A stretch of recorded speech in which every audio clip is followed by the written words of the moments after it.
Hi everybody, today I'm going to talk about the TCL model 55S405, and this is the Energy Star card. I get it in focus. Okay.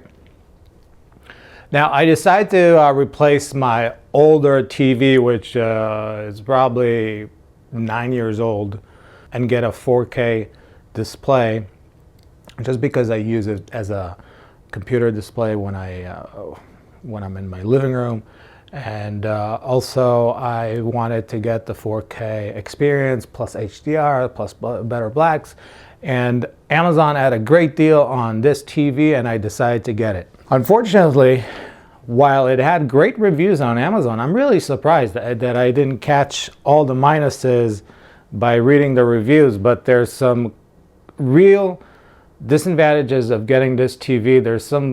There's really some stuff that I can't live with, and this TV is going back. So I wanted to do a quick review before everybody gets this TV for the Cyber Monday week. So I'm gonna put any afterthoughts in the first pinned comment. Okay, so let's start with the biggest problem that I have with this TV.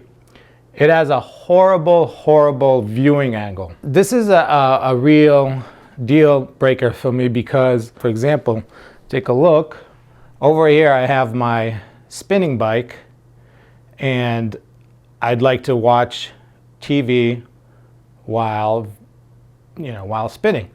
So let me turn over and show you how the TV looks like when I switch angles.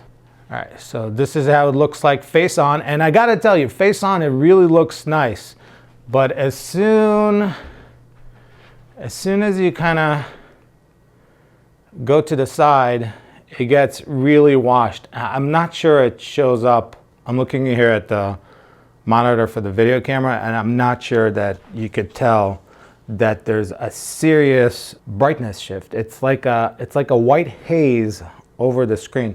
Maybe I should get like a, so this, look how it looks like right here. Let me move this. And look how much nicer the image looks adds on. Anyway, in real life, you can really tell the difference. The other deal breaker for me is that there's no way to turn off the true motion interpolation. And because this TV is not a real 120 hertz TV, what they have to do is add frames, and what it does, it causes this soap opera effect. Now, I can't believe I didn't notice that when I was looking at the reviews, that it's impossible to turn it off. But when I digged into the Amazon reviews, I did confirm that you can't turn true motion or the 120 hertz interpolation on this TV. Really bad decision on part of TCL. I'm sure they could have done it. Another minus that this TV has is that it has limited audio control. So the only way to change audio is to click the star button. And then the only audio changes that you can do is really just change this. This is the only audio manipulation that you can do. You can change theater, big bass, high treble, music, and normal, and speech, and then back to theater. This is it. And I think it's very limited. Another problem that I've noticed is that it's hard to switch between inputs. So let me give you an example. Say you launch CBS News, okay? And you wanted to switch to the computer input. There's no way to do it on the remote. The only way, and also if you go here and click home, it doesn't like scroll all the way up to the top of the home screen. What you have to do is go all the way up and click computer. It's ridiculous. On the other hand, it's nice that they have the preview. But seriously, this is, how did they think about it? There's even no way to quickly switch between the last used input. I would say that's a major problem. Another thing that I wanted you to know is that the remote is infrared. as opposed to other Roku devices. Like if you buy a Roku box or whatever, they're not infrared. They actually use some sort of radio frequency. This one uses an infrared, so you have to point to the TV. You can't just have it under a blanket and use it. The other problem that I had is this is now connected to my laptop, but when I connected it to my desktop, which is what I use all the time, it just didn't work. And let me show you what the effect is. Okay, as you can see, this is the effect that you can see that you can partially see that there's an actual image there, but this is all that I could get working on my desktop. And it's weird. There's a way to go into the menu here and tell it, if you go to settings here,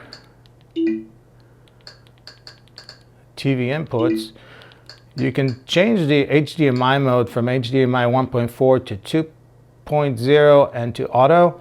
I tried both of them just in case. I tried to change stuff on my desktop, and I actually think this is a broader issue. There's no reason why it should work on my laptop and not on my desktop. Oh, and I also swapped cables. I tried everything. Simply not working on my desktop. So just for that reason, I'm gonna send it back.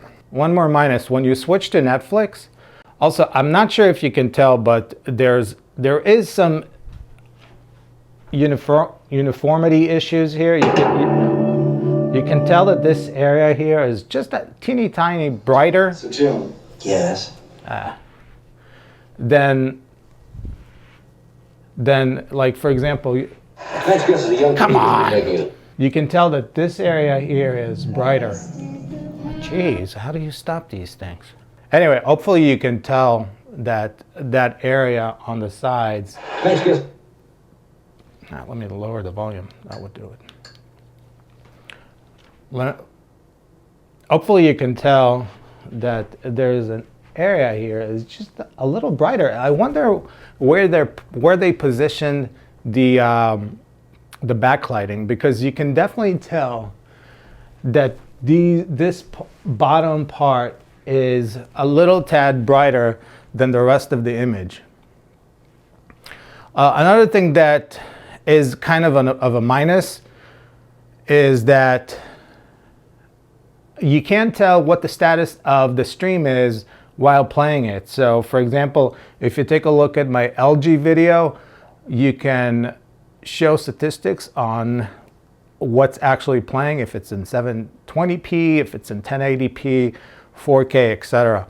This one, no, you just have to trust that it's in 4K. It does work with the Netflix HDR, and I gotta say the picture is very, very nice, but only when sitting in front of the screen. Once you just go a little bit to the side, I would say anything above 20 degrees and you start seeing the white shift, very annoying.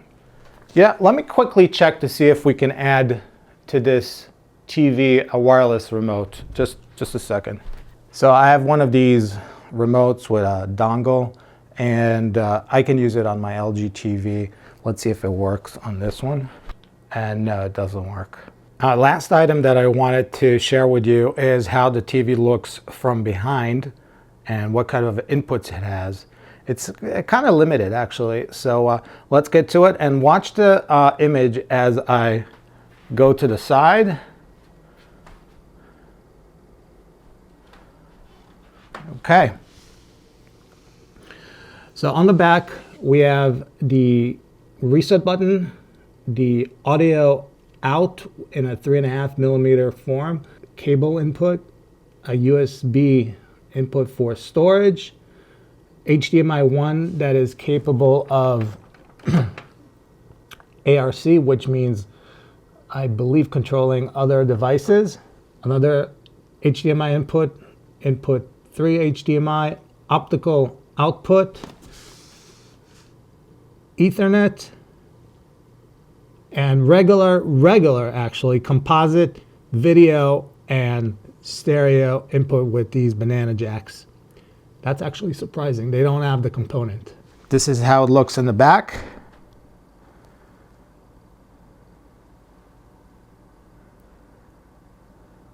Not bad. So before I conclude the video, let me show you the remote. And as you can see, it has Netflix, Sling, Hulu, and Stars directly on the remote. And I wish they had another button that was custom where you could select whatever app you want. Say you wanted the desktop input or one of the inputs as a direct link. They should have had that there. Oh my God, why didn't they have that? They would have made this remote so much better. The star here is the menu. This one is to go 30 seconds back. They put the back button in a weird position. You have to kind of switch your holding the remote while using. And then it has the regular navigation and OK on top. Not bad, but I wish they put the back button somewhere like right here instead. Yeah, right there would have been really nice.